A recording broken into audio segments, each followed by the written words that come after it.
Welcome to week 3 of Young Men, the podcast. We are so excited to have you guys here with us.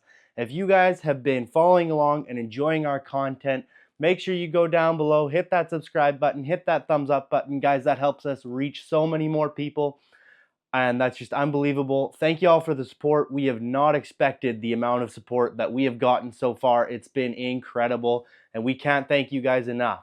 Wanted to touch on one thing quick that's been happening here. I know a lot of guys have been talking to me saying, "Hey, Caleb, the audio's kind of weird, kind of off."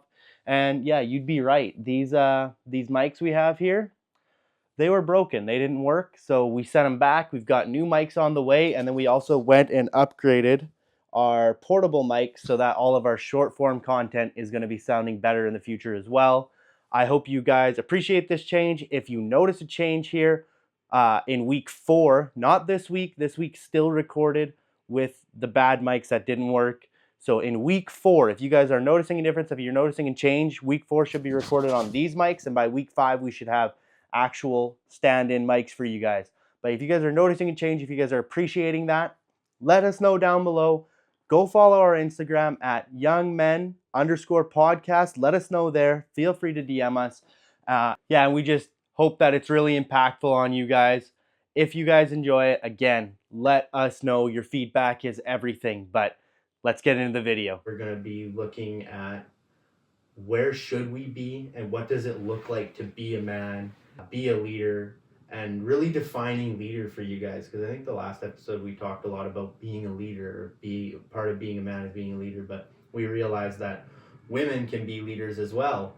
And there's lots of great leaders. You don't have to be a man to be a leader. And so we were like, we needed to take a step back and refocus on exactly what we mean and redefine it. So this week we're going to be talking about headship, and you guys will be learning about that shortly. I think that's pretty much it for the last episode, and then we're ready to move on. So Brian, if you want to lead us into this episode and answer the question, what is headship? Okay, can do. Yeah, so retracking from what Caleb was saying, last week when we were talking about, men need to be leaders, that's a very broad, generic, and vague term, just being a leader. It involves too many things. We heard the term headship from him, and we wanted to kind of integrate that within our podcast.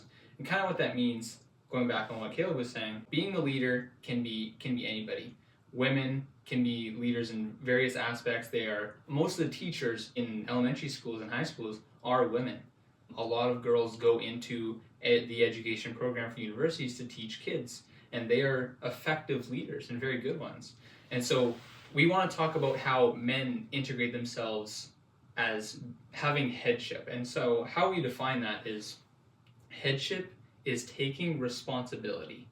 That's kind of the underlying factor. A good example is like in a family, there are various aspects and things that will happen. You will encounter struggle, financial troubles, maybe kids will have issues, and being of headship is just taking responsibility and saying, this is my household and the issues are my problem to solve. And that goes back to the last podcast when I referenced our principal who had said, just because something isn't your fault doesn't mean it's not your responsibility. That leads into headship, where it's about you are putting others first. Yeah. When we say headship during this podcast, anything like that, we are talking specifically about males or men's roles as leaders in this society and what that role looks like. So when we're talking about men's headship in the family, in dating, in singleness, we're talking about men being leaders in their designed roles, in their designed areas, whether you believe that's by nature or by God.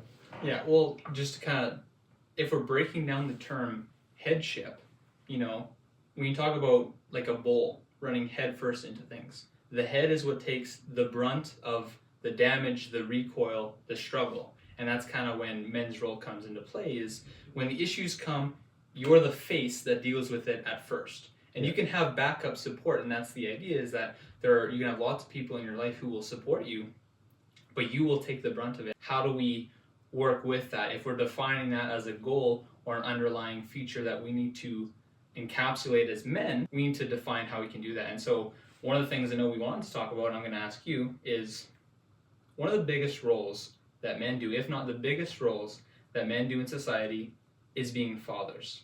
So how do you think a father can model proper headship? Yeah.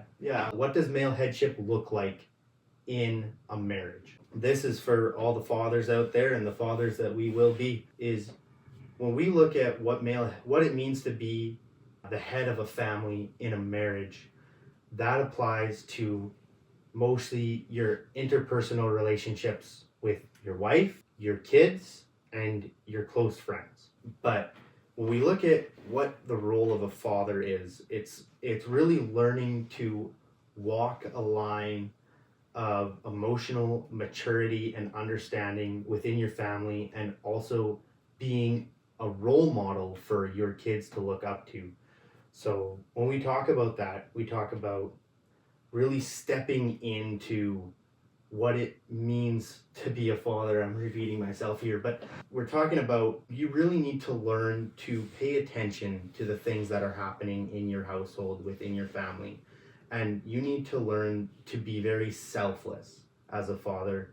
That means giving up things like spending so much time in your career, spending so much time on your hobbies. You might have to give up sleep and other things some days, because what matters most is that you're focusing on your family, on your kids, you're taking time for them. That means after a long day, you don't come home and sit on the couch and relax when your wife or your kids have had a bad day. In the evening, you need to be there for them. You need to be in constant communication with your kids. I know with my father, one of the things that, like, some of my fondest memories are just coming home. My dad would come home after a long day of work, and I mean, like, this guy did not work the easiest jobs when we were kids, especially when we were young.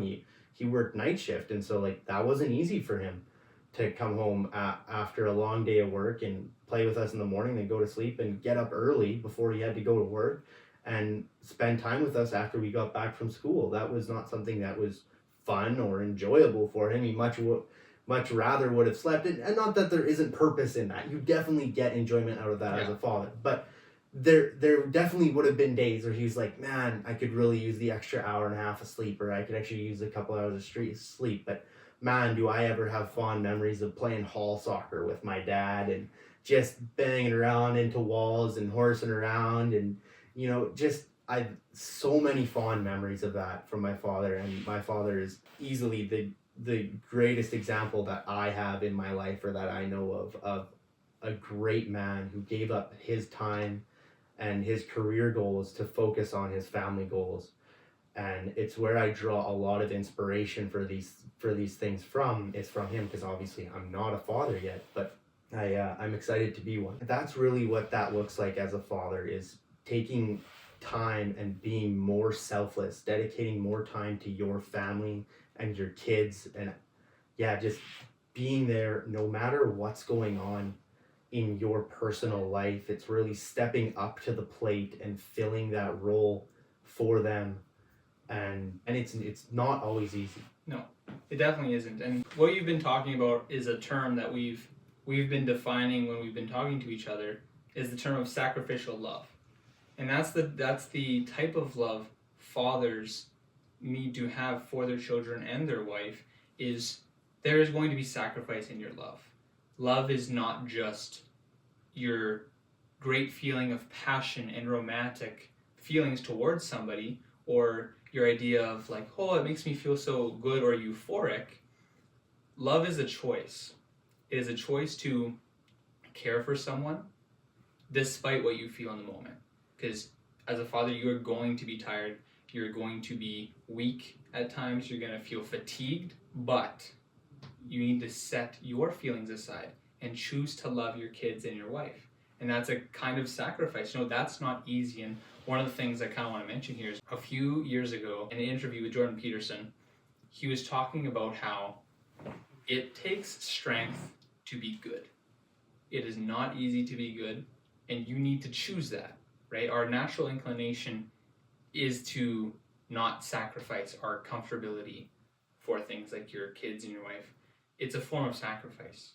And so I think it's very important to acknowledge that is a sacrifice, and that's something that we should commend other men for. If men are acting in such a way that we believe that they are doing good and they are sacrificing things for their family, we should go to those men and say, you know what, I'm proud of you. That is super inspiring to see. And one thing I wanted to touch on too is we're talking a lot about fathers right now.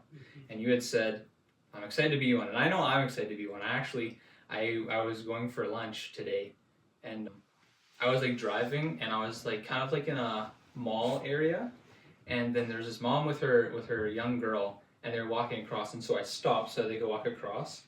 And then they started doing this little jog. But then the little girl was like running forward and tugging on her mom's arm like to get to the place. And I was just like, I can't wait to be in a position for that. Like I see like little boys out, like I was out, it dumped snow here about a week and a half ago in Saskatoon here, and I was out on a shoveling crew, and there was this little boy who came out with just this tiny little shovel, just all bundled up in his snow gear, like the cutest thing you've ever seen. And he comes out and starts helping me shovel while I'm doing my job. I think he's not doing much, but just like the cutest little thing ever is he's taking this, shoveling it up, and I was just dying inside, just melting. When you see fathers leading properly, you're going to see lots of flourishing. You're going to see households that are beautiful and wonderful. Like we all know households where you're like, man, or as parents, you guys definitely do, where like, oh man, those kids are so good. I wish my kids were more like that. I know my parents had that. I know there's parents who said that to my parents growing up. And I know that's what happens when a man steps into his role and a mother's there to support him. When that happens, when there's that kind of a connection in a family, in a household, it's a beautiful place for human flourishing. It's just so beautiful, and it's so true. And if you guys look around, you will see this. But it takes sacrifice. It takes taking time out of your day, out of your career, out of your life plans to give to your kids and to your wife, to really see that kind of a flourishing. Going into talking about maybe more about the wife, I know I touched on the kids a lot there, but you need to be willing to sacrifice for your wife. That is your role as a man. It's something that we've lost here a lot in this generation.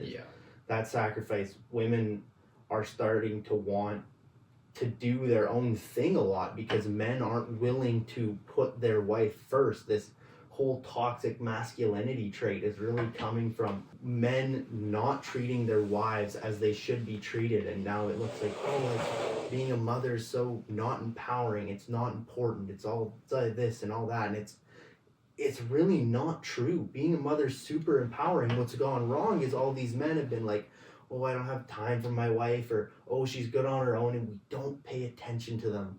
We don't pay attention to their emotional needs and their physical needs and their whatever it might be. Us as men, we tend to just get in our own little worlds, get in our own little space, and think, oh, she's fine, she's good, she comes home and she pretends to be happy, and we aren't really paying attention. We aren't chasing after our wife's heart. We aren't chasing after her desires and her passions like we should be. And it's really, really important as husbands, as fathers, that we really chase down our wives and just love them and bless them with everything that we have, just as much as we chase down our children or our careers or whatever our hobby and passion in life is. We need to be even more committed to our wives and our children than that thing that we love in this world. And I think you guys would find that if you gave the effort into your family that you would give in your hobby or your career or whatever your other passions are, that you would see massive improvement and massive flourishing in those areas. Yeah, I totally agree. And so something that I was kind of asking the question before then, but then I got sidetracked when we were talking about kids. But the idea was, so we don't have kids, and I'm getting married in a few months here to the most wonderful woman I've ever met. But I'm not married yet, and I don't have kids yet, and neither do you. And so I know that just thinking about that, I know that there's going to be some people who are going to kind of look at us talking about what it means to be a father or be a husband and kind of be like, what experience do you guys have in that area, not being either one yet? And so I just kind of want to ask you, like, if somebody were to ask that, what would you say to them? Yeah, so I'm not even in a relationship or really even talking to any women right now. So yeah, you guys are definitely gonna be people out there wondering who the heck is he to talk about being a husband, right? And think about this as feedback from your kid or your wife or something like that. I'm not the oldest, I'm not the wisest person out there, but I like to think that I do take time to do my research and really be thought out before I speak. And I'm not always perfect, but I like to try to do my best. And I've lived in a wonderful household where I have been able to observe my father love my mom passionately through the highs and the lows of their marriage, of life, and of just life and anything that really throws their way. I've been able to observe that. I've been able to take times to listen to pastors and come from a good moral background where I have lots of good moral examples in my life of people who passionately love their kids, love their family, love their wives. And so, no, I'm not a husband. No, I'm not the man of the house yet. But I have been able to observe what the man of the house, what good headship in a house looks like. And I've been able to study that for myself, whether it's from my dad, from pastors, from people who just are really intelligent, like Jordan Peterson. I've been able to explore these types of things, and I want to be a good father. I am excited for the day that I get married and I get to have those, and I'm not jealous for it now, and I'm super happy for my best friend getting married, and that's exciting for me. But I want to be prepared when it's my turn. Not that you can ever truly be prepared for being a parent or being a husband, but I want to be as well informed as I can be. And I'm talking a lot to the other guys like me who are coming up. You know, we're in our early 20s, going into this next stage of life where we're thinking about being a husband, where we're thinking about being a father.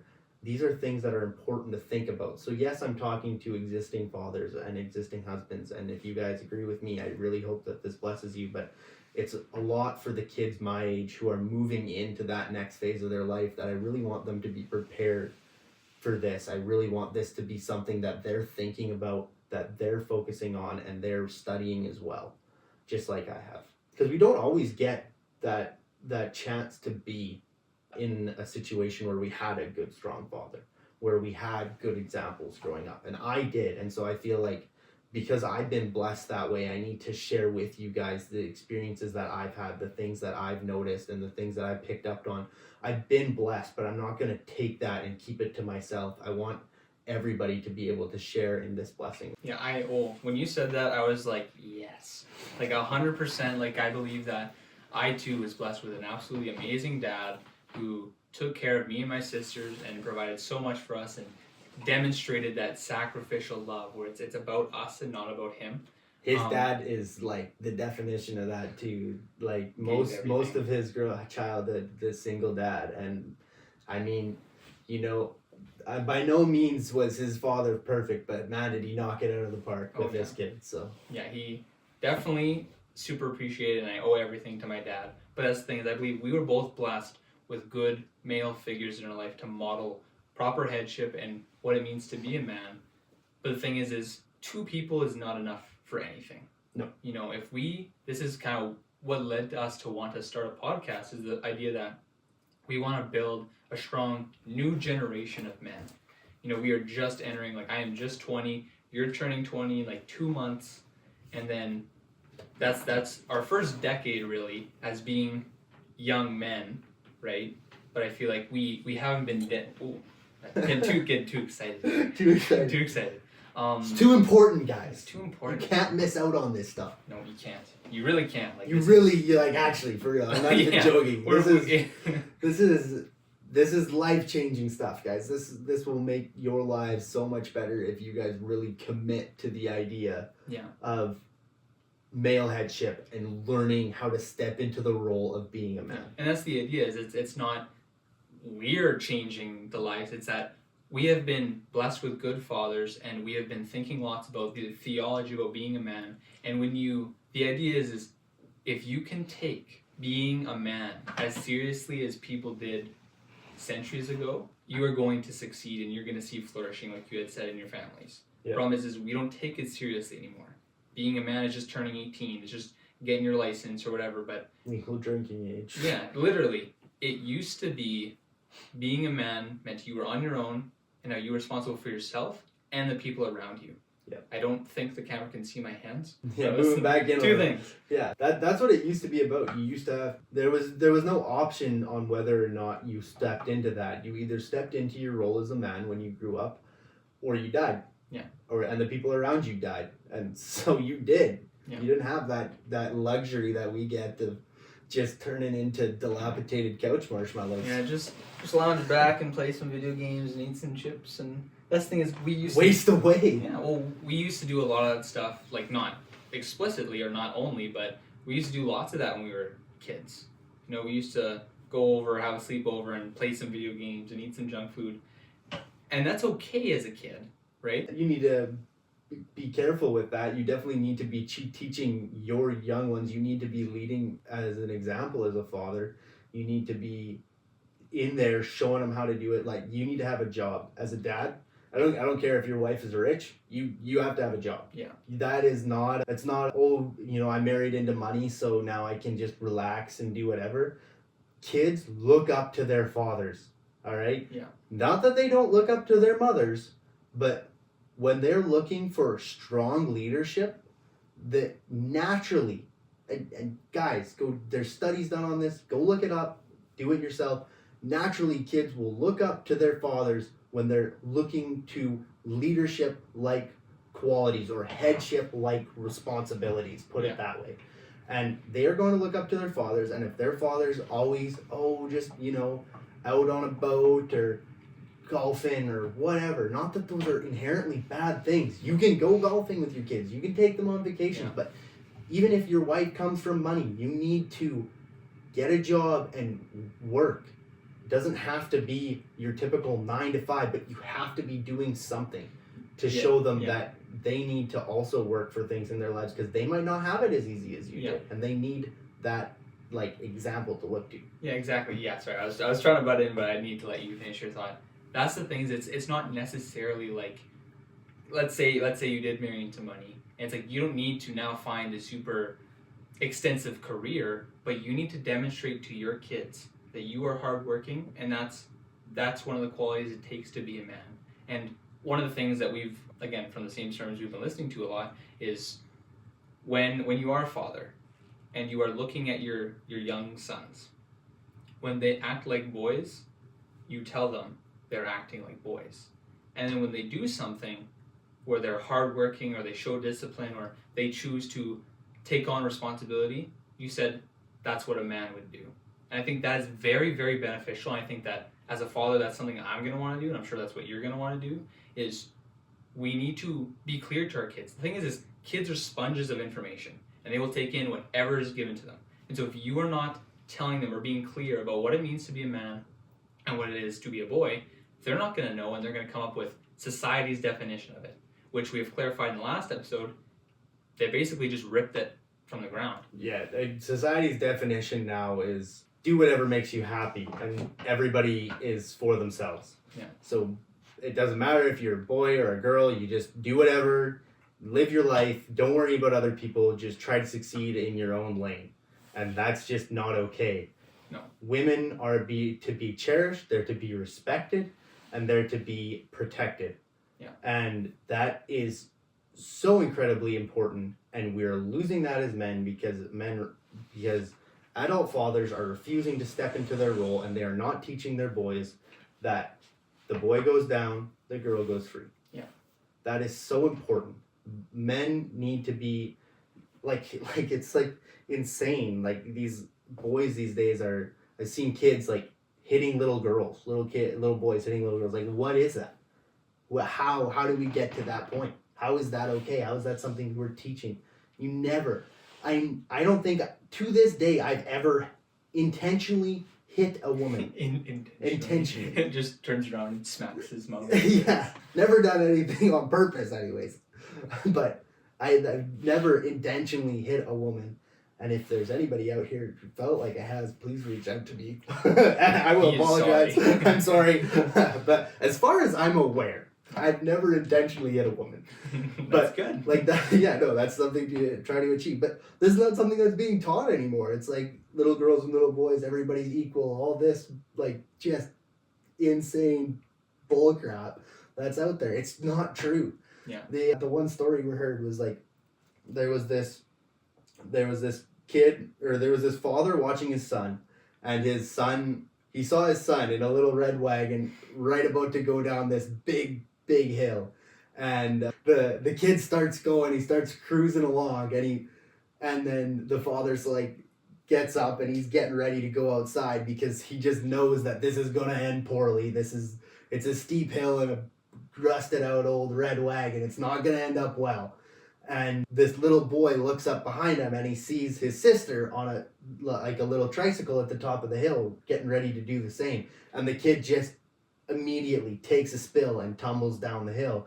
And the parents rush out there and they get their kid and they're trying to wipe the blood away from his face and see if he's okay, see if he needs the hospital. And the little boy looks up to his dad and says, the boy goes down, the girl goes free, right, Dad? If you're the father in that moment, there's almost nothing in the world that would make you more proud. I mean, I get happy just hearing that. Literally, story. I get up and like, smile at the thought like of that. it's such a big instinct within us. Men go to war, men do this. We always are trying to protect women, and if you're a woman who doesn't like that, you probably need to have a serious conversation with somebody. But it's so important that men step into that role. Yeah. And fill it, and just you can't get something more wholesome and more, like, it just doesn't get much more awesome than seeing that in a little kid. Yeah. And it's so true, and it's a message we need to preach to our kids. Going back into that, it's like that's a headship thing, right? You're taking responsibility for the safety of, your wife and the other people around you. And if you know anything about psychology, there's something called Maslow's hierarchy of needs. Right, and this is just the basic pyramid of needs that I am so bad at hitting this microphone. Moving away from you a little bit. I talk with my hands a lot. Well, the microphone's also super close to you. Yeah. And you have much better posture than me. You're all sat up straight, and I'm just chilling back here. Yeah.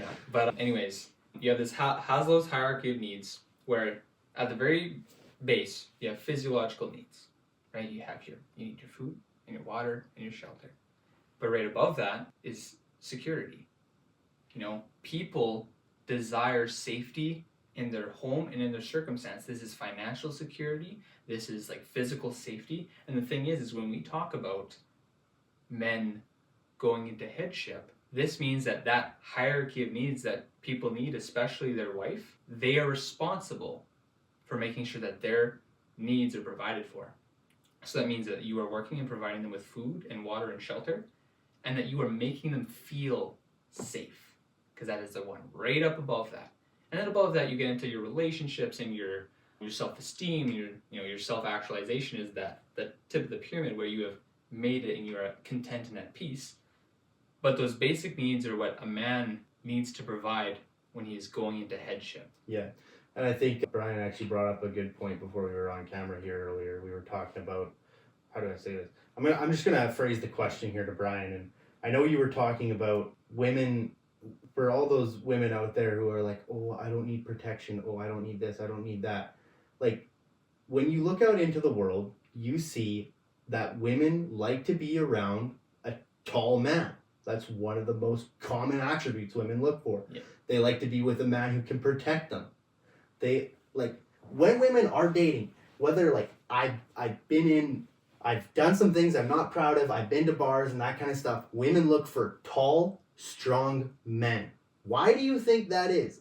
Do you think that's because they want to protect that man? You ever asleep at night with your wife and you hear something downstairs and you go, hey honey, you want to go check that out?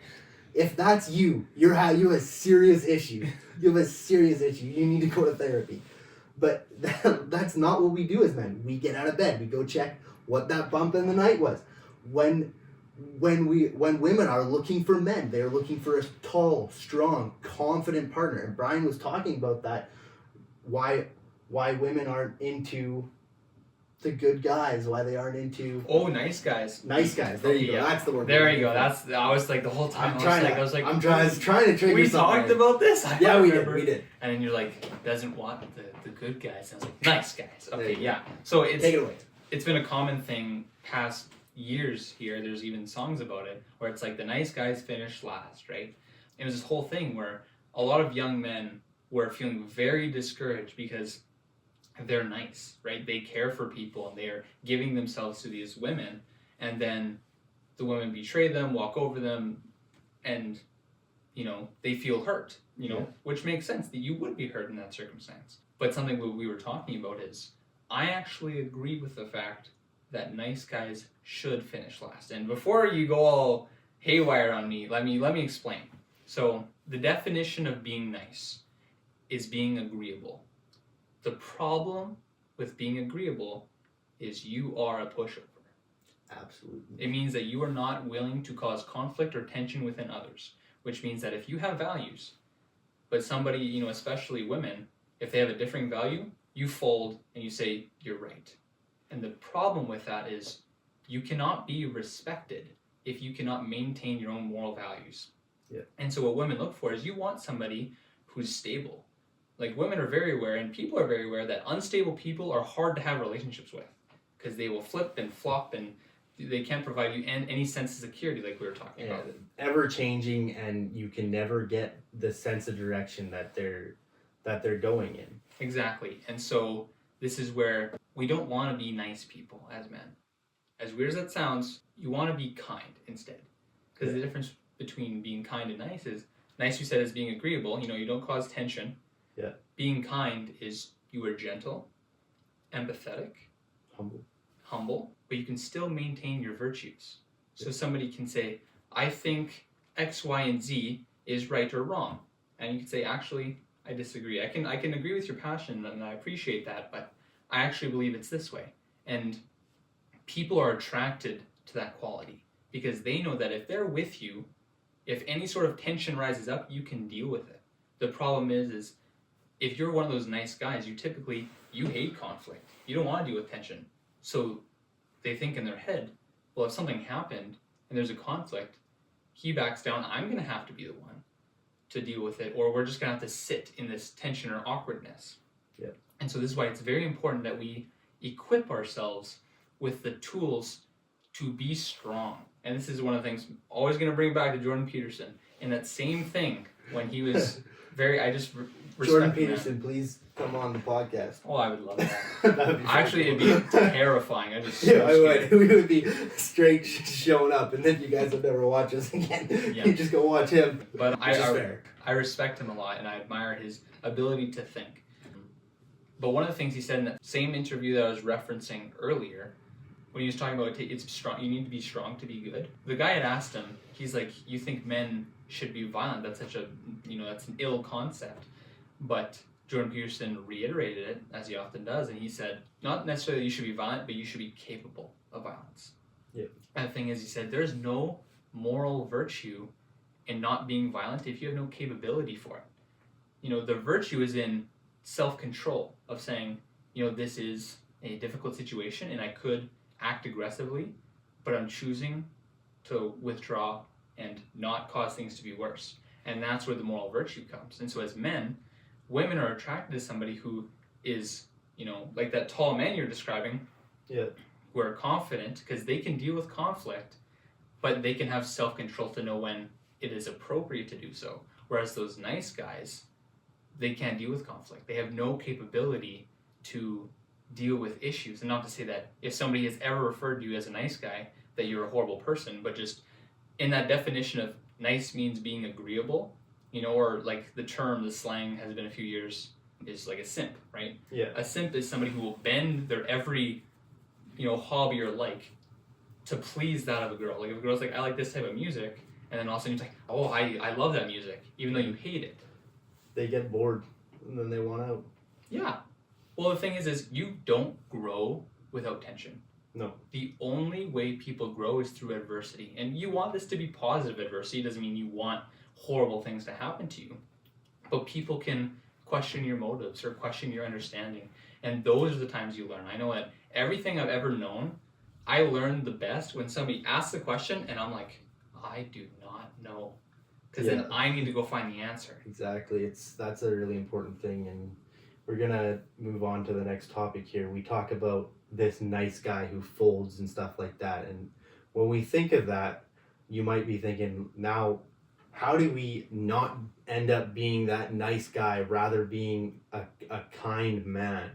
How do we ground ourselves? Where are we finding these moral values to stand on?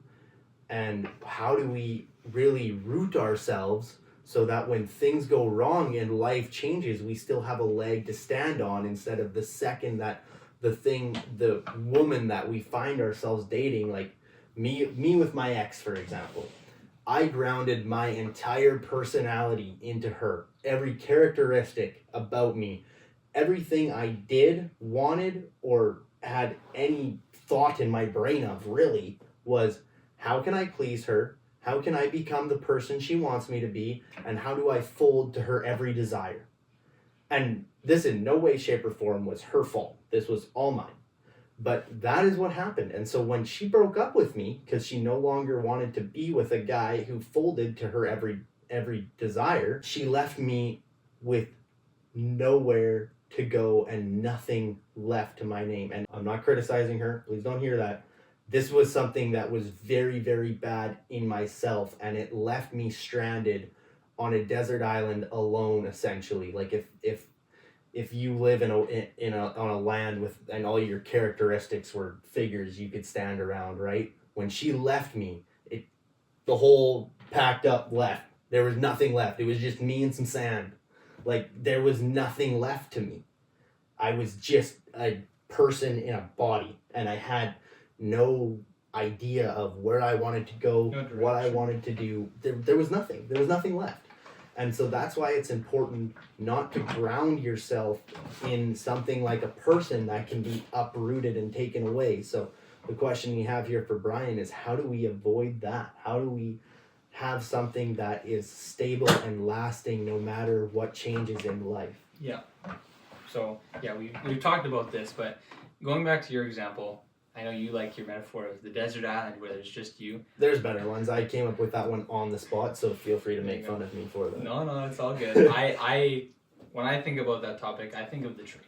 That's what I think. I think as he was people, talking about that. I could have used it earlier. I know, I did talk about it earlier. He gave me a good example, and I just refused to use it. You're like, desert island. I can come up with something better. I'm Caleb. I don't know if you met me, but I'm a pretty cool guy. Yeah, exactly. That's why I'm with him so often. But I like to think of about people as trees. And every person needs to root themselves. Now, the problem here is that people's identity, and when we're specifically talking about men, we wrap our identity in so many different things. We would wrap it in our job. We wrap it in, the people we know, our capabilities, our talents, any number of things. The problem with this, and I was actually talking about this topic with a friend of mine a few months back on a phone call. But we were talking about, it's so negative to do this because those things are not in your control. At any moment, if you're a woodsman, for example, Carpenter. You like to chop wood, okay? I'm thinking of hoodwinked. Do you remember hoodwinked? Yeah, I know. Mr. Woodsman, okay? But if that's your career, his true passion was fiddling. But if that's your work, but then you're in an accident and now you're paralyzed, okay? Now you can't do your work anymore. People in that position get lost. People in that position have an identity crisis because what you had your identity in is removed. The rug is ripped out underneath you, and you have nothing. Yeah. That root that you place yourself in your job was ripped out, and now you're a fallen tree. Yeah. Okay. It doesn't have to be something as drastic as being in a major accident and losing half of your limbs or something like that. It could be as simple as times get tough with your company, you get laid off, no longer are in your field of work. Now what do? Where do you go? What legs do you have to stand on? Everything you knew is gone. Exactly, and that's the idea. It doesn't have to be drastic. I use a drastic example, but it just means that where you wrapped your identity in was removed. Even if that's in a person and the person chooses to leave you, in your case, right? Your identity was in her, and then she left, and you had nothing. And so the question is, how do we remedy this? And the thing is so for me and Caleb, there's kind of two two kind of options I think we're going to Yeah. try to give here. Yeah, there's two kind of options, but for us, both Caleb and I are Christians, which means we believe in God and our faith is in Christ. And so the benefit of being a Christian or just being spiritual or having faith No matter what your faith is. Yeah, no matter what the faith is, but just having faith or being spiritual. You know, a lot of people use the term spiritual, believing in something more than physical matter, we'll say. Yeah. The benefit of that is you are rooted in something eternal. Yeah, something everlasting and unchanging. That's the key, is that the soil you've planted yourself in doesn't change. It can always be fertile, right? It's always constant. That's the benefit of us. But the thing is if you do not have something that you have rooted yourself into that doesn't change, which means it can't be your job, your talents, and other people, because you can't control them. You can't control those circumstances. You need to find something that is constant in your life, because every person at some point in their life is going to have a form of an identity crisis. Now, I believe I was fortunate because this happened when I was young. It happened when I was probably like 16 years old or 15 years old, where I had this moment where I was just like, I don't know what I'm supposed to do.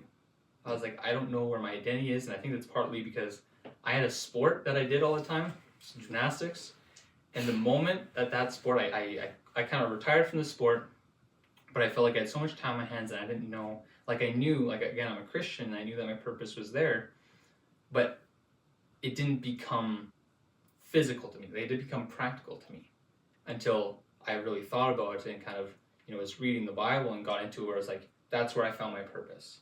But every person at some point in their life is going to have an identity crisis where the ground was ripped beneath their feet or something happened. Like for me, it was COVID that caused me to stop doing gymnastics. And then you're going to have nothing. And so what we're trying to do is we're trying to make it so that if anyone out there is thinking about themselves and is saying, I don't actually know what my identity is wrapped in, or you think your identity is wrapped in your work or other people, that you can now think about and say, I want to root my identity in something more concrete. Yeah, essentially, if you are not wrapped up in a religion, if you're not a religious person and don't consider yourself one, if your identity is not wrapped up in something like that is everlasting, you have to take, and I honestly, I don't know how to answer this question for you people that are in that situation, but you are going to have to look within yourself and try to find something you can tie your identity to that won't change no matter your circumstances in life. Yeah. And outside of, I'm not saying you have to be our religion or be a faith, but I know some people who grew up in households that weren't necessarily a religious household or believed in a God, but they believed in the idea of there being higher powers and there being something more to life than themselves. And without that basic idea, I don't know if there's something you can tie to that is going to be guaranteed longer lasting than yourself, because people like to joke there's only two things in life that are certain: death and taxes. So I don't know if you can tie your identity to taxes. If you figure that out, let me know. I'm interested to hear how that works. But other than that, unless you believe there's something after life, then I don't know what is eternal you can tie your life to. I don't know where you're going to find that purpose and that passion and that grounding that is unwavering through every season that you're in. And I mean, I honestly don't have the answer for you guys. I don't know if again, we don't know the answer to other than faith. And so I'd encourage people to ask questions about faith, right? It's not necessarily that become Christian, right now for no reason. You need to think about it and you need to read about it. And I just encourage people to learn more. Always read and always try and gather more knowledge, because the more knowledge you have, the better decisions you can make. Yeah, spend some time, if that's you and you think that you might not have your identity tied to something that is long lasting or is eternal, take some time to look within yourself and try to find something that you can tie to that is long lasting, is eternal. And if you guys have questions about that, feel free to ask us. If you guys have something, and because like I'm very open to hearing what your guys' opinions are. I really don't know, because I honestly don't know where you go if it's not to something spiritual, whether it's God above or matter and energy. Above, past science. I don't know where you go if you're an atheist and you want something to tie your identity to that won't end. I don't know where that goes, because everything in science is tied to time. So yeah, if you know of something that is outside of time, that is scientific, and you can tie your identity to that, let us know. And we're laughing because we honestly don't know. I have no idea. But we are more than open to hearing about it. Yeah, if somebody has ideas about anything that is beyond the scope of just what you can see, I would so be interested to hear. Yeah, we love intelligent conversations, so we'd love to talk to you guys about Well, it's important. And going back to this thing about, like, why are we talking about being rooted in something eternal? Well, if we're going back to the whole metaphor of the tree, instead of, the girl or the job or whatever being your root, and if that's ripped away, you fall over and, proceed to die. If a tree's not rooted, it'll die. Instead, it was a branch of the tree. And yeah, the branch will decay and fall off, but you still have the tree. You still have the foundation, and you still have everything else going for you. And so you want to tie your identity to something outside of just the things you interact with. Yeah. Because you don't know those things will always be there. They can just be a branch that'll fall off later. Maybe some kid came around and tugged on it and bam, it broke. Who knows what'll happen, but you want something that'll allow you to be firm. Yeah. You want to be resilient. That's the thing. I came up with the metaphor earlier of, if you've ever seen Kung Fu Panda, and when he's training at level 0 with the little dummy that he punches and always comes back, that's kind of how we want to be. If you haven't watched Kung Fu Panda and you don't know what we're talking about, go watch.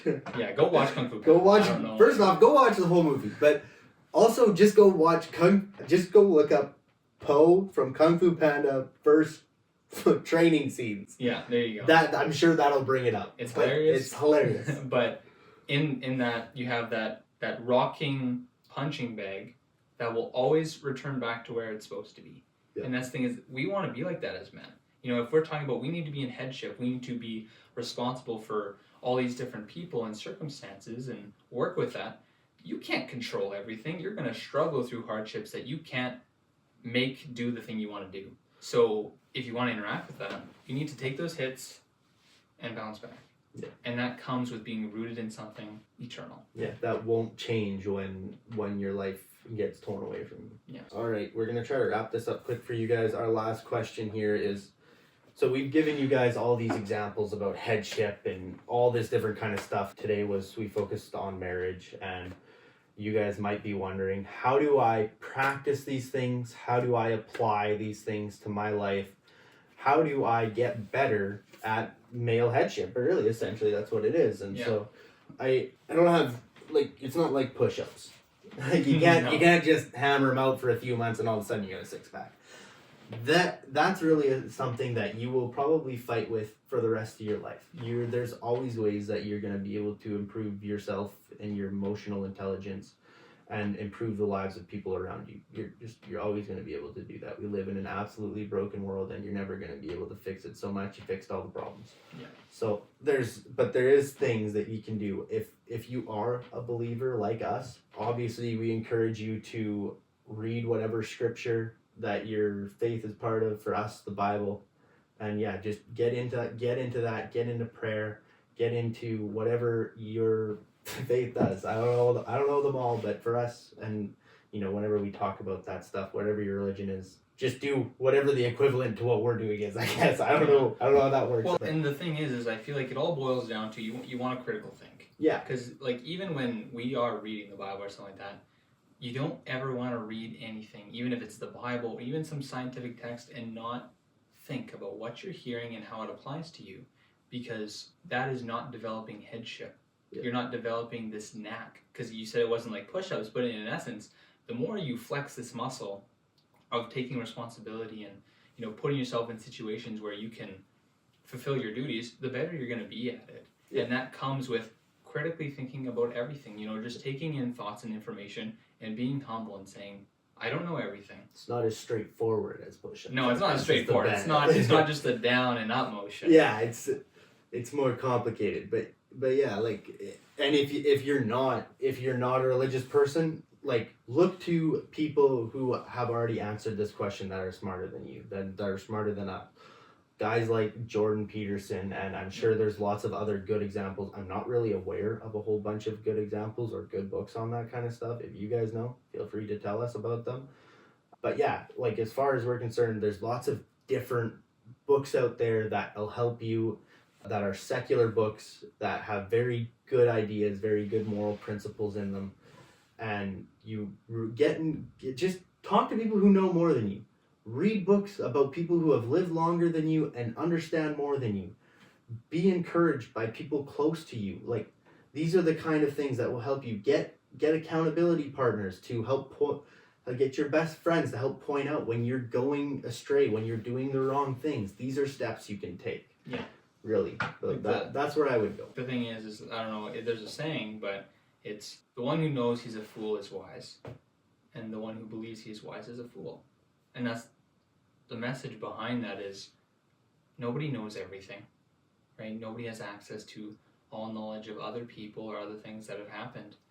And so if you're young, if you're becoming a young man, look to people who are men, who are real men, and I think we'll further define, we've defined kind of what that looks like, but if you've seen good men in your life, father figures, coaches, go up, be ignorant, ask the stupid questions and say, how do you do that? And fun fact, Brian told me this about stupid questions. I didn't realize it because I love asking stupid questions, but you only have to ask a stupid question one time. If you listen to the answer, you only have to ask it one time. Because after that, you'll know the answer to your stupid question. Exactly.